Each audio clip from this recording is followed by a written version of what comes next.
birds flying high, you know how I feel. Sun in the sky, you know how I feel. Breeze drifting on by, you know how I feel. It's a new dawn, it's a new day, it's a new life for me, yeah. And I'm feeling good.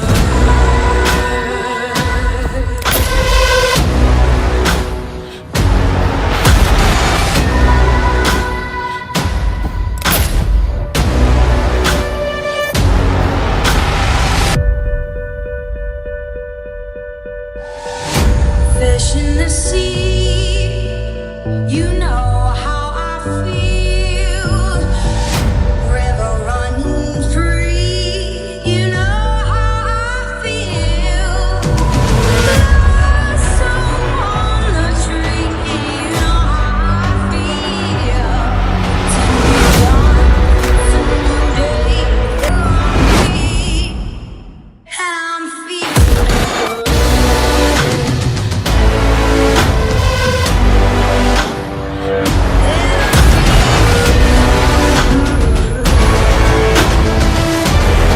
and I'm feeling good.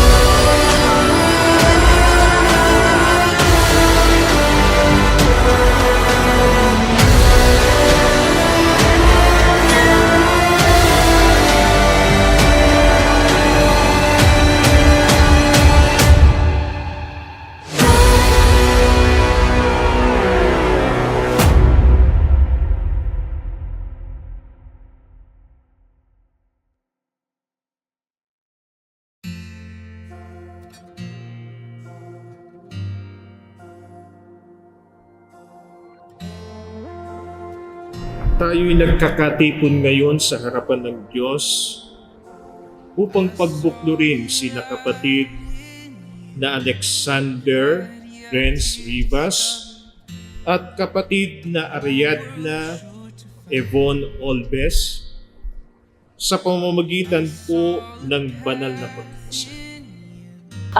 Ayun po, bali nagkakilala po kami ni Groom sa Facebook lang, sa People You May Know. So, ayan, randomly. Nag-send ako ng message, request sa kanya, hi, pwedeng makipagkaibigan. At doon, nag-reply naman siya, nag-response, nagpakilala. Tapos, since nung time na yon parang naghahanap lang din ako ng mga strangers na makakausap. So, in-accept ko lang. Yun, doon na nagsimula yung usapan namin until na umabot kami sa ligawang stage. Nung una po, medyo nakaka-stress kasi medyo madami po kami pinagdaanan ni Groom nung time na nag-decide po kami na magpakasal. Pero ayun, sa ngayon po syempre masaya kasi finally ito na po yung araw na pinakahihintay namin dalawa. So ayun, makukuha na din namin yung blessings ni Lord syempre. Yun lang ang pinakamahalaga sa lahat po. Medyo kinakabahan kasi first tsaka last. Tsaka hindi ko alam kung ano mangyayari. Ayun yung first na kinakabahan. And excited kasi new life, tapos new responsibility. Actually, lagi ko din sinasabi sa mga kaibigan ko na pag tinatanong nila ako kung ano daw nagustuhan ko. As in si Groom kasi parang all-in na siya, all-in package talaga. As in matalino, ganyan, masipag siya sa bahay. As in, wala akong masasabing negative sa kanya. So, ayun, parang lahat talaga din ng qualities na hinahanap ko sa isang lalaki is na kay Groom talaga. So, ayun po.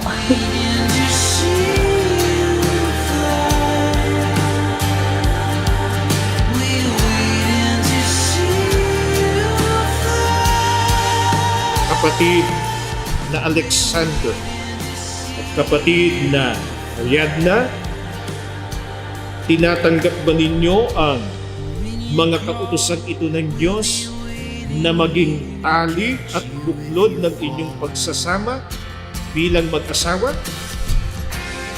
Nakatalaga ba kayo na ito'y sumpaan ngayon sa harapan ng Diyos na maririnig ng inyong mga piling saksi at ng kapulungan ito?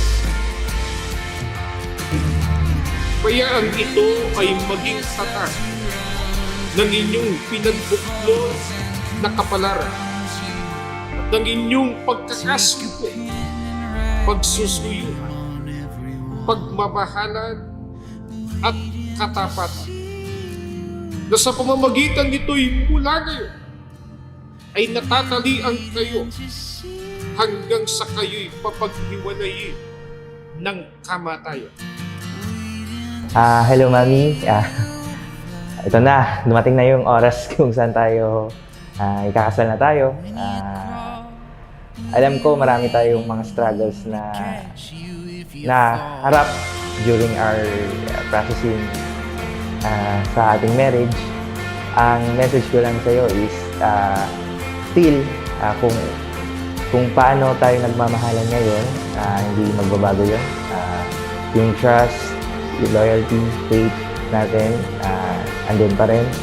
And yun, I promise na will be a better man for you. And I love you. Mahal na mahal kita.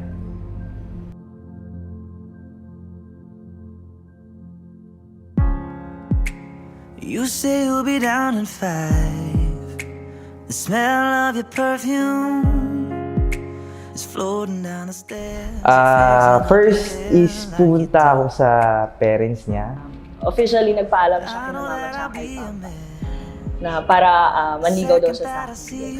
Tapos, Ayun, pinayagan na din ako ng parents niya since okay na din, nakilala nila ako.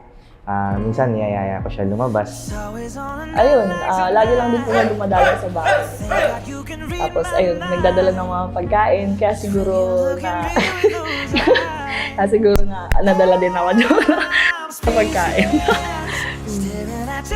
Nagustuhan ko kay Bride kasi nakikita ko siya sa kanya yung wife material na hinahanap ko sa isang babae. Which is, siguro, mabait siya. Mabait, makwela, joker din minsan, kalog. Tapos, click kaming dalawa. Kung ano yung gusto niya, gusto ko din.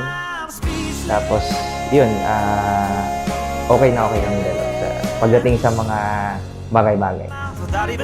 Yayamang tinupad na ninyo ang matapat na pagkakasundo.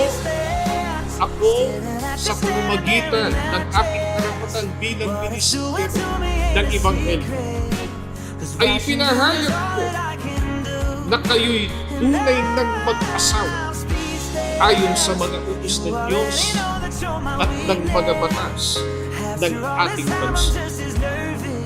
Ang pinapagsama nga ng Diyos ay huwag kapaghiwalayin ng sino man. Alam mo naman na marami tayong pinagdaanan before tayo umabot sa isa po. Before tayo umabot sa moment na to. So, ayan. Ito na yung araw na pinakahihintay natin. So, thank you kasi despite lahat ng nangyari doon sa mga preparations natin, andyan ka pa din. Hindi mo ako pinabayaan. Alam ko na talagang pinaglaban mo ako and yung relationship natin. Kaya umabot tayo dito.